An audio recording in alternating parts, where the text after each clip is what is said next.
Good morning বন্ধুরা, আশা করি সবাই খুব ভালো আছো। যে যেখানে আছো, আমি এক কাপ চা আর দুটো বিস্কুট নিয়ে চলে এসেছি। তো জীবনে চলার পথে আমি একটু গান শুনছিলাম, ভজন শুনছিলাম, এই জন্য হেডফোনটা গলায় আছে।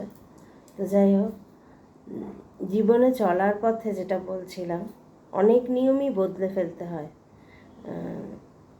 সেটা যত জীবন এগোয় তত আমরা ধাপে ধাপে সেটা চেঞ্জ করি। তো আজকেও সেরকম একটা নিয়ম ব্রেক করলাম, চাটা নিয়ে চলেই এলাম। কারণ ছেলে পেলে বড় হয়ে গেলে না, ছেলে মেয়ে যখন বড় হয়ে যায় তখন তারা তাদের নিজেদের ইচ্ছে মতন তারা তাদের লাইফস্টাইলটা কাটাতে চায়। তাতে কেউ হস্তক্ষেপ করলে তাদের রাগ হয়, বিরক্ত হয়। তো সেই জন্য সবসময় তো সাথ দেবে বাবা মার সেরকম কোনো মানে চুক্তিপত্রে লেখা নেই। তো ছেলে উঠবে সেই বেলা 11টার সময়। তো আমি রোজই ওকে ডাকি, ওই 9টা, সাড়ে 8টা, 9টার থেকে, ওঠ একটু চা খাবো, ওঠ একটু চা খাবো। ও কিছুতেই উঠবে না। সেই 11টার সময় আমাকে, 10:30, 11টার সময় আমাকে চা নিয়ে বসতে হয়। এক কাপ চা খাই সারাদিন কাজকর্ম করে। তো আজকে ভাবলাম না, আজকে নিয়মটা ব্রেক করি। আমি আমার এক কাপ চা করে নিয়ে চলে এসেছি। আমি এখন চা খাবো, ওকে ছাড়াই খাবো। তো আজকে থেকে সেই নিয়মের বদল ঘটলো। তো এখান থেকে ব্লগটা শুরু হচ্ছে, সাথে থেকো সবাই শেষ পর্যন্ত। আশা করি ভালো লাগবে। আমার নতুন একটা ভিডিওতে তোমাদের সকলকে অনেক অনেক স্বাগত। তাহলে চলো চা বিস্কুটটা খাই।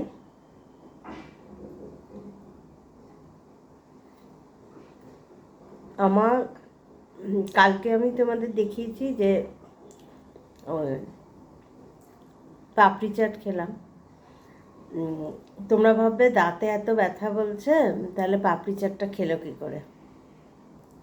আসলে দাঁতে ব্যথা কি, আমি সকালবেলা একটা ওষুধ এনে খেয়েছিলাম। তো সেই ওষুধটা না কিছুক্ষণ পর্যন্ত পেনটা বন্ধ ছিল। তারপর যখন দুপুরে আবার খাওয়া দাওয়া করলাম তখন আবার পেন শুরু হলো। তো আমি আর সন্ধ্যাবেলা তোমাদের সঙ্গে যখন কথা বললাম তখনও ব্যথা ছিল। তারপর আমি কী করলাম, একটা প্যারাসিটামল খেলাম সঙ্গে সঙ্গে, তোমাদের সঙ্গে কথা বলার পরপরই। তো প্যারাসিটামলটা খেয়ে অনেকটা ব্যথাটা ভালো ছিল। সেই জন্য আমি পাপড়ি চাটটা খেতে পেরেছি। কিন্তু পাপড়ি চাট খেয়ে রাত্রেবেলা খাবার খেয়ে যখন শুয়েছি আবার ব্যথা শুরু হয়েছে। মানে চাপ পড়লেই ব্যথা লাগছে। সেই জন্য আবার রাত্রেবেলা একটা প্যারাসিটামল খেয়ে শুয়েছি। তো এখন ব্যথাটা একটু কম আছে। সেই জন্য বিস্কুট চাটা নিয়ে বসেছি।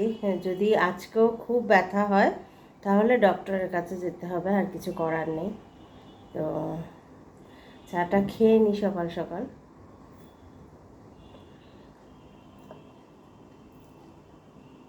কারণ কি, আরও চাটা নিয়ে বসেছি তার কারণ এই জায়গাটা গরম দিলে না, আমি শুনেছি গরম চা যদি মুখের কোনো ঘা থাকে কোনো জায়গায়, সেখানে যদি গরম চা দেওয়া যায়, লাগানো যায়, তাহলে নাকি অনেক তাড়াতাড়ি সেটা রিকভার হয়, মানে ভালো হয়ে যায়। তো সেই জন্যই আমি চাটা নিয়ে আরও বসেছি। তো চলো চাটা খেয়ে নিই, তারপর আসছি। তো চা খেয়ে বাসনগুলো ধুয়ে চিংড়ি মাছ ছাড়িয়ে নিয়েছি, আর এদিকে চাল কুমড়োটা কেটে নিয়েছি। দেখো সরু সরু করে চাল কুমড়ো কেটেছি। কড়াই গরম হয়ে গেছে, চাল কুমড়োটা দিয়ে নিই।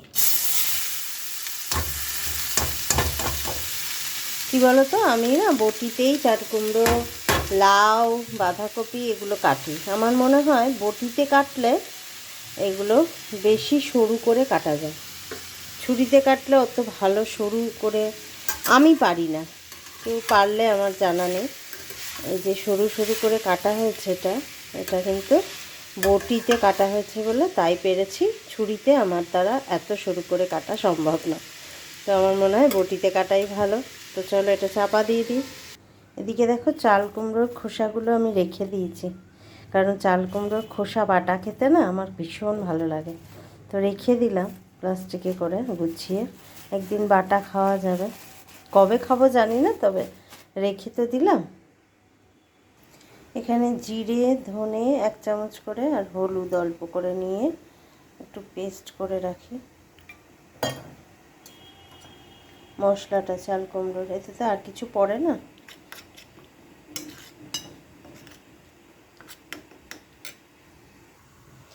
ঢাকনাটা খুলে দেখি কী অবস্থা।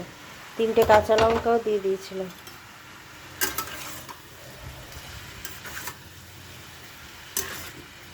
আর একটু গলবে, সেদ্ধ হবে।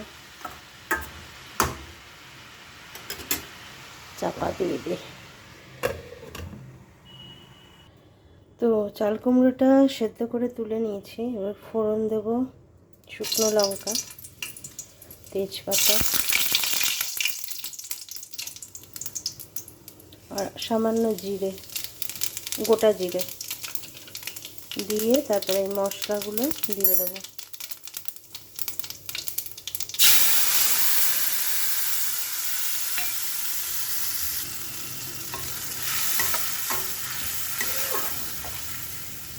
নুন মিষ্টি দেবো একটু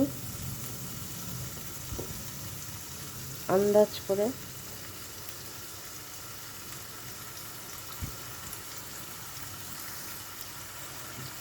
ভিডিওটা দেখতে দেখতে আমাদের কোথাও যদি একটু ভালো লাগে তাহলে প্লিজ একটা লাইক করো।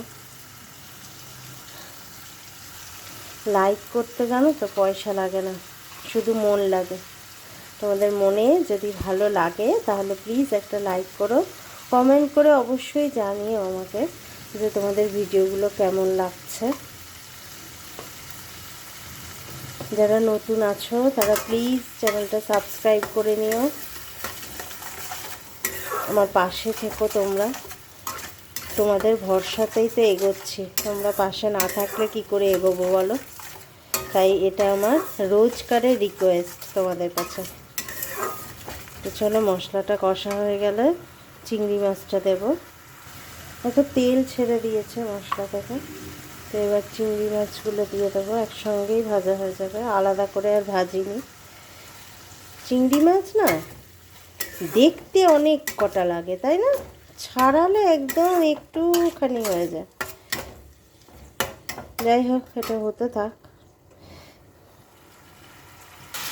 আমি আবার চিংড়ি মাছ খেতে ভীষণ ভালোবাসি, জানো তো। এই ছোটো ছোটো চিংড়িগুলো মানে যে কোনো জিনিসে দিলেই খুব টেস্ট বাড়ে, ওই জন্য আমার খুব ভালো লাগে। এঁচোড়ে বলো, তারপরে এই চাল কুমড়ো, লাউ, এগুলোতে চিংড়ি মাছ দিয়ে খেতেই আমার ভালো লাগে। অনেকে অবশ্য মুগ ডাল দিয়ে খায়, কিন্তু আমার মুগ ডাল দিয়ে অতটাও ভালো লাগে না, চিংড়ি মাছ দিয়ে যতটা ভালো লাগে। তো এবার এইগুলো দিয়ে দেবো, চাল কুমড়োটা।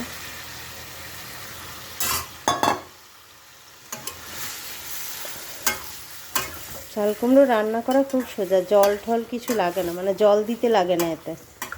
চাল কুমড়োর জলেই চাল কুমড়ো সেদ্ধ হয়ে যায়। সুন্দর সবজি, খুব ভালো। তো চলো, এটা চাপা দিয়ে দিই, আবার হতে থাক আস্তে ধীরে।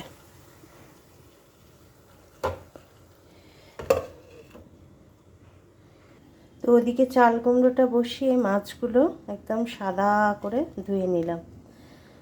চিংড়ি মাছ আর মাছ এগুলো না আমি সকাল সকাল মানে ধুয়ে বেছে পরিষ্কার করে নেওয়ার চেষ্টা করি। কেন বলো তো, আমাদের ওই সুইপারটা না তাড়াতাড়ি চলে আসে, মানে নোংরা নিতে, ময়লা নিতে ঘরে। তো এত তাড়াতাড়ি চলে আসে, আমি যদি একটু বেলা করি, 9টার পরে যদি বসি চিংড়ি মাছ ছাড়াতে, তাহলে চিংড়ি মাছের খোসাগুলো সব আমার এই ডাস্টবিনে রয়ে যাবে, আর পুরো রান্নাঘর জুড়ে পচা গন্ধ বেরোবে। মানে কি বাজে গন্ধ বেরোয় না চিংড়ি মাছের খোসা থাকলে বাড়িতে, আর ফেলারও জায়গা নেই কোথাও। সেই জন্য সকাল সকাল চিংড়ি মাছটা ছাড়িয়ে রান্না করে নিলাম। আর মাছটাও ধোয়া হয়ে গেছে, বা নুন হলুদ মাখাবো। চলো নুন হলুদটা মাখিয়ে নিই।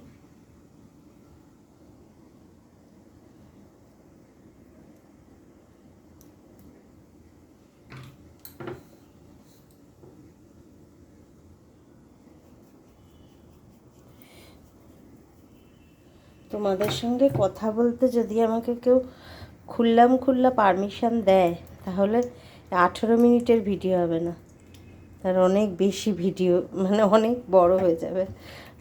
বক বক করতে থাকলে বক বক করতেই থাকবো। তো সেই পারমিশন তো, মানে পারমিশন দেওয়ার কিছু নেই, বড় করলে করাই যায়, কিন্তু বড় ভিডিও করলে না কেউ দেখতে চায় না, অত সময় নেই কারোর কাছে, আমার তো তাই মনে হয়। সেই জন্য যতটা পারি শর্টে করার চেষ্টা করি। সব কিছুই তো আর দেখানো যায় না ওই 18 মিনিট 15 মিনিটের ভিডিওতে, যতটা পারা যায় ততটাই করলাম। তো চলো এটা মাখিয়ে নিলাম, ওদিকে দেখি চাল কুমড়োটা কতখানি হলো।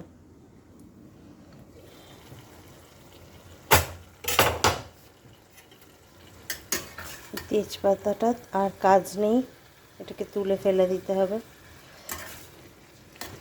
এখনও জল রয়েছে চাল কুমড়ো, এই দেখো জল এখনও শুকোবে, এটা আবার চাপা দিয়ে দিই, জলটা শুকিয়ে যায়।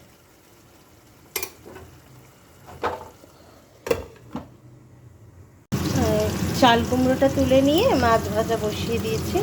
আর ওদিকে দেখো ব্রুজো ওই দরজার সামনে ঘুরঘুর করছে।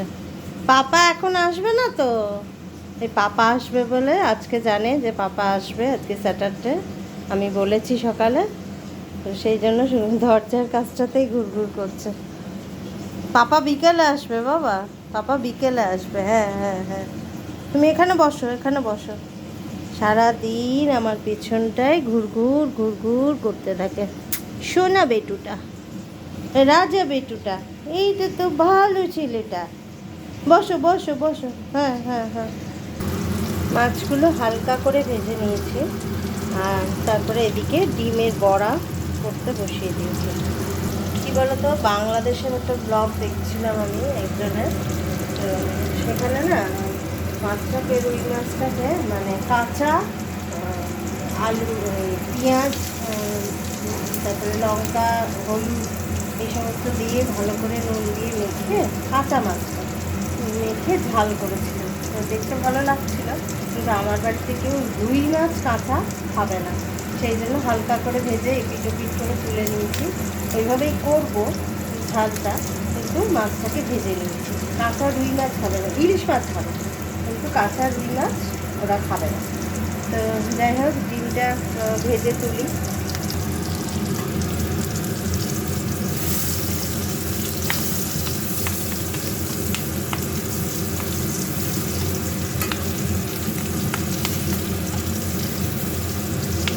তেলটা বেশি করেই দিয়েছিলাম যাতে একেবারে ডিমটাও ভাজা হয়ে যায়, মাছের ঝালটাও হয়ে যায়। আমি তাড়াতাড়ি রান্না করে কাজ সেরে নিই 12টার মধ্যে। কেন বলো তো, আসলে না, তোমরা কি কি ভূতের গল্প শুনতে, ঘটনা শুনতে ভালোবাসো আমাকে কমেন্টে লিখে জানিও। আমি তো ভীষণ ভালোবাসি। তো ওই কাজটা সমস্ত কিছু তাড়াতাড়ি সেরে নিয়ে চুপ করে পাখার তলায় বসে ঘরটাকে একটু অন্ধকার করে, মানে জানলা দরজা সব বন্ধ করে পাখা চালিয়ে বসে আমি ভূতের ঘটনা, গল্প, পডকাস্ট এগুলো শুনি। আমার খুব ভালো লাগে শুনতে। ভূতকে ভীষণ ভয় পাই, যদিও আমি খুব ভয় পাই ভূতে। মানে কেউ মারা গেলে আমি 1-1.5 মাস ঘুমাতে পারি না, নিজে একা ঘরে থাকতেও পারবো না, একা আমার সঙ্গে কাউকে থাকতেই হবে। আমি ভীষণ ভীতু, কিন্তু আমার ভূতের গল্প শুনতে ভালো লাগে, ওদের পডকাস্ট দেখতেও ভালো লাগে। তো আমি দেখি অনেক কিছুই, গল্পওয়ালা, তারপরে প্রেত কথা, তারপরে গৌরব তপাদারের যে ইয়েগুলো, পডকাস্টগুলো, ওগুলোও দেখি। আমার ভালো লাগে শুনতে। তোমাদের কার কার ভালো লাগে আমাকে কমেন্টে লিখে জানিও। তাহলে ওই জন্য তাড়াতাড়ি কাজ সারি। আর গরমে কার বেশিক্ষণ কাজ করতে ভালো লাগে বলো? তো যাই হোক, আজকে আবার ব্রুজো স্নান করবে, সেই জন্য আরও তাড়াতাড়ি করতে হচ্ছে। তো চলো, ডিমটা ভাজা হয়ে গেছে, এবার তুলে নিই। ঘর সব গুছিয়ে নিয়েছি, এই ঘরটা, হ্যাঁ, তারপরে ঝাড়ু দিয়ে, ঝাড়ু ঠাড়ু সব দিয়ে নিয়েছি, দিয়ে এবার পুছতে চলে এসেছি। পোছাটা করে দিই। ওই ঘরে ছেলে এখনও ঘুমোচ্ছে, তো আমার কিছু করণীয় নেই। ওই ঘর এখন পরিষ্কার করা যাবে না, আমার বসে থাকলেও হবে না, বসে থাকলে আমার একটুও হবে না, কারণ অলরেডি 10টা বাজে। কাজ করতে করতে দেখো কখন 10টা বেজে গেল। একা হাতে কাটা বাছা সব কিছুই করতে হয়, বুঝেছো? তো দেরি তো হবেই বলো, সবটুকু তো আর শেয়ার করা যাচ্ছে না তোমাদের সাথে, কি করব বলো। কিন্তু ঘড়ির কাঁটা তো থামছে না, ঘড়ির কাঁটা ঘুরেই যাচ্ছে। এরপরে ব্রুজো খাবে 10:30টার সময়, সে খেতে দিলে বসেই থাকবে, বসেই থাকবে, জানো তো কেন বসে থাকবে বলো তো? অপেক্ষায় বসে থাকে, 1 ঘন্টা প্রায় বসেই থাকে খাবারের দিকে তাকিয়ে। যদি আমি খাইয়ে দিই, একবার খাবারের দিকে তাকাবে, একবার আমার মুখের দিকে তাকাবে। যদি আমি খাইয়ে দিই তাহলে ওর কাজটা একটু কমে। মানে কর্ম তো কিছু করে না, পৃথিবীতে জন্মেছে, কর্ম তো কিছু করতে হবে বলো, কিন্তু কর্ম কিছু করে না, ওই একটাই কাজ করে, খাওয়া। আর হিসুপটি তো ওটা তো ন্যাচারাল জিনিস, ওটা তো ও করবেই, কিন্তু খাওয়াটা ওটাই একটা কাজ, সেটাও করবে না। তাহলে ভগবানের কাছে মুখ, আমি বলি তুই ভগবানের কাছে মুখ দেখাবি কী করে, যে আমি পৃথিবীতে গেছি, আমি কি কাজটা করেছি? কিছুই করিনি। খাইয়ে দিত আমাকে, হ্যাঁ, আমার কিছুই করতে হতো না, স্নান করিয়ে দিত, শিশুপটি করলে সেটাও পরিষ্কার করে দিত। তো তোর কর্ম তুই কী দেখাবি ভগবানকে? আমি সেটা বলি যে কিছু তো কর নিজে নিজে। আর তাছাড়া জানো তো খুব অসুবিধা হয়, ব্রুজোকে যখন সেন্টারে রেখে আমাকে কোথাও যেতে হয়, তখন ওরা বারবার করে ফোন করে যে আপনার কুকুর কিছু খাচ্ছে না। কারণ ওরা তো খাইয়ে দেবে না, দেখো ওরা তো কখনোই, ওরা চেষ্টা করবে কিন্তু মুখের ভিতরে হাত ঢুকিয়ে ওরা কি খাওয়াবে? আমার মতো খাওয়াবে না, ওদেরও প্রাণে ভয় আছে। তো সেই জন্য আর খাইয়ে দিচ্ছি না ওকে। তো ওই খেতে ওর 1 ঘন্টার বেশি সময় লাগবে, বসেই থাকবে তাকিয়ে। তারপর যখন দেখবে অগত্যা আর কিছু করার নেই, তখন খাবে। তো চলো, এই তো ঘর দালান সব মুছে নিলাম। এই ঘরটা, ওই ঘর ঠাকুর ঘরটা, আর এই ইয়েটা কী যেন বলে, ডাইনিংটা মুছে নিলাম, মাছের ঝোলটা চাপিয়ে এসে। এবার ব্রুজোকে খেতে দেবো একটু পরেই। মাছের ঝোলটা দেখি কতটা হয়েছে। দেখো সেই ওই বাংলাদেশের ওদের মতনই করে বসিয়েছি। পেঁয়াজ লঙ্কাটাকে, মানে পেঁয়াজ লঙ্কা গুঁড়ো নুন টুন সব হাতের মধ্যে চটকে নিয়ে তারপরে বসিয়ে দিয়েছি মাছটা দিয়ে। তার একটু হবে, হতে থাক। আর এখানে একটুখানি ডিম রেখে দিয়েছি, ডিম মাখা, এটা শুধু বড়া করে খাবো। ওখানে দিয়েছি মাছের ঝোলে বড়া দিয়েছি। তো আর বেশি লম্বা করব না ভিডিওটা, আজকে এই পর্যন্তই। সবাই খুব ভালো থেকো, সুস্থ থেকো। আর এতক্ষণ ধরে দেখার জন্য ভিডিওটা সকলকে অসংখ্য অসংখ্য ধন্যবাদ। যদি ভালো লাগে প্লিজ একটা লাইক করো, কমেন্ট করে জানিও কেমন লাগলো। আর যারা নতুন দেখছো তারা প্লিজ চ্যানেলটাকে সাবস্ক্রাইব করো প্লিজ, কারণ তোমরা পাশে না থাকলে আমি এগোতে পারবো না। তাহলে দেখা হবে অন্য কোনো ভিডিওতে। আজকে আসি, টাটা।